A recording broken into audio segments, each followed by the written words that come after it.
अस्सलाम वालेकुम जी। इस वक्त आप हमारी स्क्रीन पर देख रहे हैं चाइना का वैफू कंपनी का प्रेशर वॉशर, जो कि आप ट्रैक्टर की वॉश करना हो, सोलर वॉश करना हो, गाड़ियां वॉश करनी हो या फिर कारपेट्स वगैरह वॉश करने हो तो उसके लिए ये बहुत ही अच्छी और कारआमद मशीन है। आइए चल के इसकी अनबॉक्सिंग करते हैं और देखते हैं कि इसमें क्या फीचर्स दिए जाते हैं और क्या क्या एसेसरीज इस बॉक्स में हमें मिलती हैं। और अनबॉक्सिंग में देखते हैं कि यार इसमें हमें क्या चीज़ें मिलती हैं। तो सबसे पहले हमें ये कुछ गाइडलाइंस मिलती हैं, उसके बाद हमें मिलती है ये शैम्पू की बोतल, जिसमें आप शैम्पू वगैरह मिक्स करके और पानी की मदद से अपनी जो ट्रैक्टर हैं या सोलर पैनल्स हैं उसको साफ कर सकते हैं।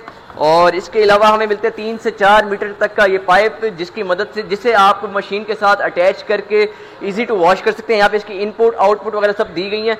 अब आता है 100 बार का प्रेशर वॉशर, जो कि चाइना से इंपोर्ट शुदा है, वैफू कंपनी का बहुत ही आला किस्म की मशीन है। इसको भी हम रखते हैं यहाँ पे साइड पे और देखते हैं कि मजीद हमें बॉक्स में क्या एसेसरीज मिलती हैं।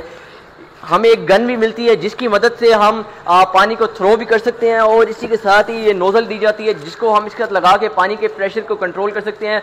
पानी को पतला से पतला और ज़्यादा से ज़्यादा अगर प्रेशर माना तो उसके लिए इस नोजल को इस मशीन की मदद से हम कंट्रोल कर सकते हैं। मजीद इस बॉक्स में मिलते हैं जी हमें एक क्या नाम है माउट, जो कि हम मशीन को इजीली अटैच कर सके इसको कहीं भी पोर्टेबल बना सकते हैं। So further in the box हमें मिलती है ये पानी की इनपुट, जिसे हम मशीन के साथ अटैच करके फर्दर हम पानी की आउटपुट ले सकते हैं। उम्मीद करते हैं कि हमारी आज की ये प्रोडक्ट आपको अच्छी लगी होगी। स्क्रीन पर चले आ रहे नंबर पर रब्ता करके आप ये प्रोडक्ट घर बैठे भी हासिल कर सकते हैं, और हमारी लाहौर, मुल्तान और इस्लामाबाद ब्रांच पर विजिट करके भी ये प्रोडक्ट हासिल कर सकते हैं। शुक्रिया।